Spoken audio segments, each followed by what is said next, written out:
Thanks, Nicola. Interesting to see you recognise that the projects we were doing on flexible working back in the 1990s prepared the ground for the hybrid model that you envisage in the next normal. Now we come to the first of two case studies. How are people actually making this work for them and for their clients? First up, we're going to hear from Mitie. In recent years, they've been a regular innovator, using technology to enhance the effectiveness of our traditional services. How are they responding to the return to work challenge? Let's hear from Chief Operating and Commercial Officer for Mitie Technical Services. It's Dan Guest. So thank you for that introduction, Martin. And thank you everyone for joining us today. We've got a 20-minute session today to talk about the key role we play as an FM community in supporting people back into the workplace. And my name is Dan Guest. If you don't know me, my role at Mitie is to manage the operations and growth, including technology and the really exciting part of innovation in our technical area of our business. I've been with Mitie nearly 10 years now, and more than ever, we're starting to see technology play a key part in the workplace, particularly over the last 12, 18 months. It's been great to see people innovating and creating new ways of working. It's an exciting time for FM, and we've played a huge role, and I don't think it can be underestimated, in the last 12, 18 months, supporting people through the pandemic, whether it's workplace or just our own people, to feel comfortable. And those frontline heroes have been amazing in terms of, again, being out there, making sure that our companies and our country can keep moving forward. I think most people on here will be FM leaders of some sort. And I want to take some time today to step back and step away a little bit from the regulation, from the guidelines that we look at usually, and start to focus a little bit on the people side of things, how we give confidence to those people to come back into our workplace. So hopefully everyone's familiar with the not FM tool of the hierarchy of needs, Maslow's hierarchy of needs. It's more relevant than ever now. And actually people are starting to look at safety and psychological safety as a really key factor. Not that it's ever not been, but COVID has been one of the biggest catalysts for change that we'll have seen in generations. And hopefully we see no more of these changes. But look, we need to take stock and use this as an opportunity to reset. We need to focus on the psychological safety side to build confidence with our people and help people feel comfortable and confident to come back into the workplace where they can collaborate and engage with their peers. We've not only got a contract with our people, we've got a psychological contract, a responsibility to those people to understand more than ever their individual needs and what makes them feel comfortable to be back at work. But also what makes them feel comfortable and how they want to work, because not everybody wants to work in the same way anymore. A recent study looking at Harvard Review study looked at three key areas that people are really focused on as they come back into the workplace. Their cause and purpose. More than ever, people have started to look at what's happened throughout COVID. Everyone's been impacted in different ways, personally, as a company, and they want to see that, get that source of pride back from their business, their industry, and that meaningful impact that company makes. We need to help them with that. Their sense of community in some places has been lost. People have had to work from home, through Zoom, through various other tools to make sure that they are engaging with their colleagues. We've had lots of new people come into the workplace. And actually creating that sense of community is different now. And we need to think about how we drive that connection and belonging moving forward. And people's careers are still really important. Whilst they are now looking at their work-life balance as a whole, how they can help, their motivation, their drive, still really important to people as they come back into work. So, as property leaders, we've got a much bigger opportunity to think about inclusivity. So ask yourself, is your organisation truly inclusive? What does inclusion mean to you? Traditionally, it meant inclusivity around age, sex, gender, disability, religion, race, lots of really important factors that we need to, of course, still make sure are vital to our operation to make sure that we have a diverse way of thinking, of engaging, of moving forward as a company, an FM business, as a customer, a colleague, etc. But how do we expand on this? How's COVID changed inclusivity? And does our thinking change with that? Can we be confident our workplaces post-pandemic, our working environments, whether they be home or in the office, are really inclusive, really enable people to get the best out of the people that work for us? Everybody's got a different view now. Things have changed. People's views have changed because of safety, because of family, because of their motivation, and what they see has changed in the world. And therefore, we've got a key role to play in helping that change. COVID has impacted all of us in a different way. It's impacted our expectations, needs, and people's demands have changed on the back of it. People demand safety, and they demand that as an employer, you give them that comfort and that confidence. If we look at some of the research and studies recently commissioned, it's clear that well-being and mental health are a priority. Mind have declared a mental health emergency. The digital divide widened with 22% of the UK plummeted into isolation due to digital tools and skills. We have to remember that not every role needed that digital approach before. And over the last 12 and 18 months, it really has. So we've got a role to play in enabling the next 12 to 18 months and the future to bring people back into a safe environment to work together. That generation divide is growing. People are starting to have different priorities. Parents looking after their children, millennials looking for different priorities in their job as they move forward. And obviously the economy has been massively impacted. But I think back on my career, I certainly benefited from being in the office and spending time with people that had much more experience, that had different experiences that you could collaborate and learn from. But we're now faced with that complete different view of how to work. Some want to work remotely, some want to be in the office, some want that flexible blend. How do we enable all of those to come together, but also not make decisions too quickly and give everybody complete flexibility? Because that doesn't help certain people that really want to be there, engage and learn from their peers. I think people's real focus is now driven by slightly different things. Some people by health and fear and expectation. Every demographic's got a different view. We need to understand that. As humans, that social interaction is essential to all aspects of our health. We need to provide the environment for everybody to feel comfortable, safe, and enable them to thrive. Let's face it, the work we do in facilities, in property management, is to enable our people to be the best that they can be. There's no point having an amazing facility with the right environment if people don't feel comfortable to come and work there. So let's just take a second and pause and ask ourselves the question, do you really think your organisation's done all it can for our colleagues? I appreciate through COVID, those demands have been different. People have had to react and support and change the way we work. But moving forward, looking to the future, have we done everything we can to make an inclusive workplace?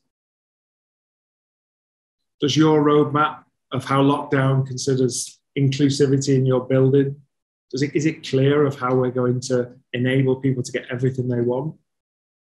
Considering all the things we've talked about, or I've talked about, is it clear on what people actually want? I think there's various studies that show us, but is it really clear on what your people want?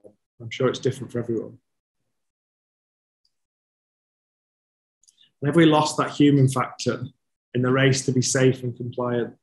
Of course, safety and compliance has been the priority over the last 12, 18 months, and will remain a key priority moving forward. It always should be.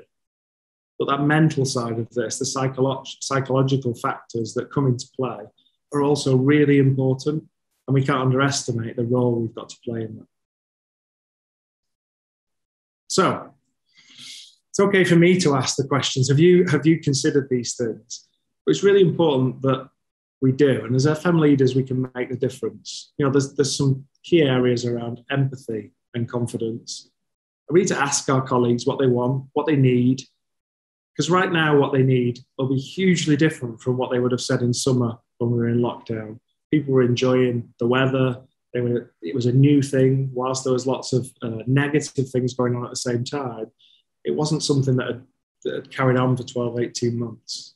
We've now been here, we've been through a winter. People are starting to get anxious and want to get back to normality as much as we can. Will we ever be back to normality? We don't know. But actually, this is the opportunity to listen again and really understand each individual's needs, each individual's priorities, and then start to share that information of how we help shape the future of the workplace. So we've now got a seat at the table. People recognize the key importance that the facility side of their business offer. And that property landscape, the blend of options we can provide based on data, insight, based on what the science is telling us, and also what our people are telling us. This is our real opportunity to make a difference for those people and for the workplace. And giving people confidence is not just words. It's not just telling people what we've done. It needs to be visible. People need to see that reassurance. So whether it's the quality of the air, whether it's the change of air that happens within a building, the technology we use to help people be safe and comfortable, and that science and that data and backup that we really make visual.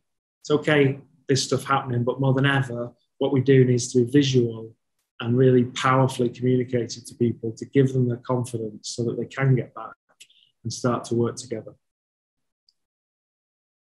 So what have we done? I have taken a step back and looked at, asked these questions of myself and of ourselves at Mitie. I've looked at, are we really making the difference? Are we doing the things that I've talked about today? And some of the things that we heard from our own people and from others across the board have really given us insight into this. So I've touched on some of these points. I'm just going to expand a little bit more on what we've done to make a difference. So wellness and well-being is at the forefront of people's minds, and giving them that reassurance starts from home. And we'll talk about technology. I'll talk about technology in a minute, of how we've utilised technology to give people that comfort. People have been used to working at home, where everything's comfortable, everything's to hand. They don't have to travel, they don't have to commute, they don't have to book a space, a desk, a room. And that nice frictionless experience is important. That standards have just been raised and the expectations have been raised of our industry. I think our colleagues want that collaborative, inclusive working environment. And they've for so long been isolated, but the fear factor doesn't change that. So we have to create that environment and give them confidence that they can do that without being afraid to come back to work. It's okay that the government are changing the rules and things have changed, and I hope things continue to change. But I think the message is clear that whether it's COVID or infection of the future or any other issues are going to be more relevant, are going to be more visual.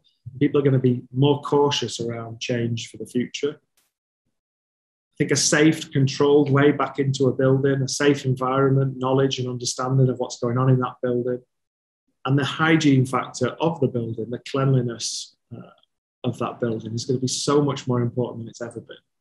Again, go back to the comparison of our home.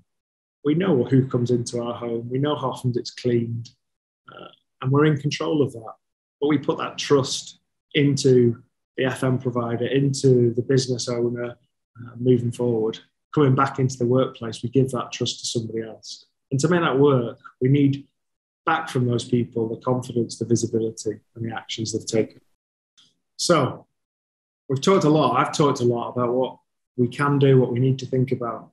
What have we actually done at Mitie? That's what I've been asking myself, how we can work differently to give people the confidence, as I've discussed, as I've explained, to come back into the workplace.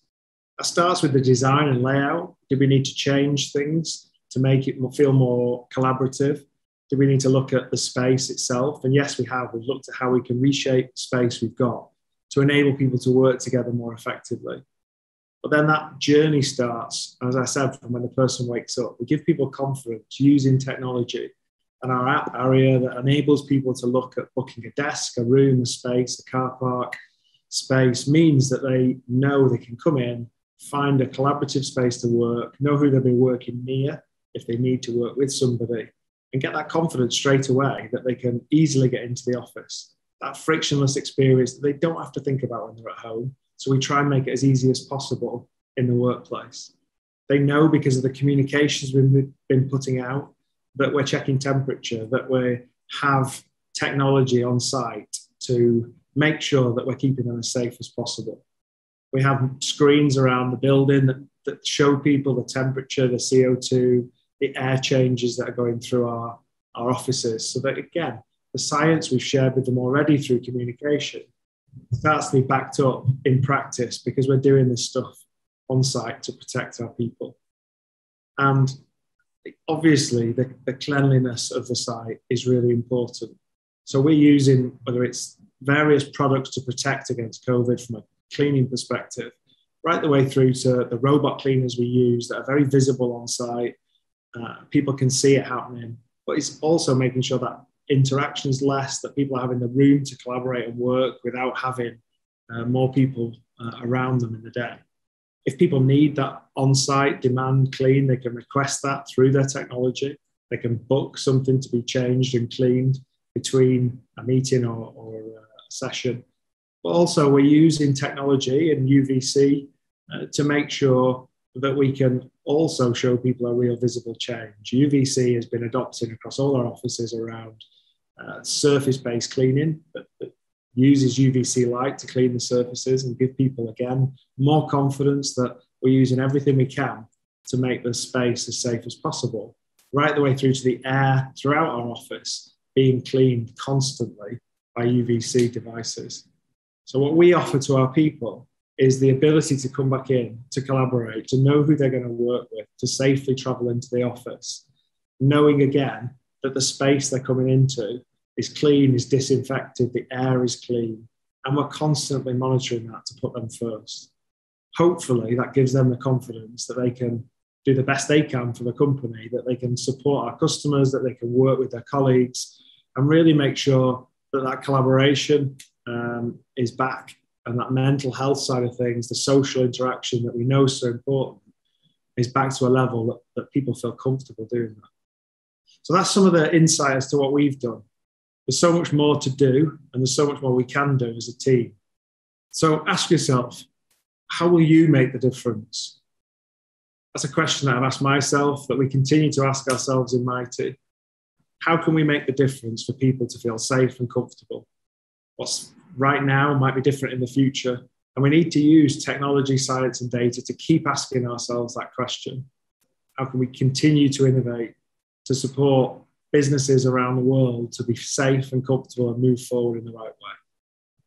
It's been great to talk to everybody. I'm happy to answer any questions in our Q&A session. Thank you.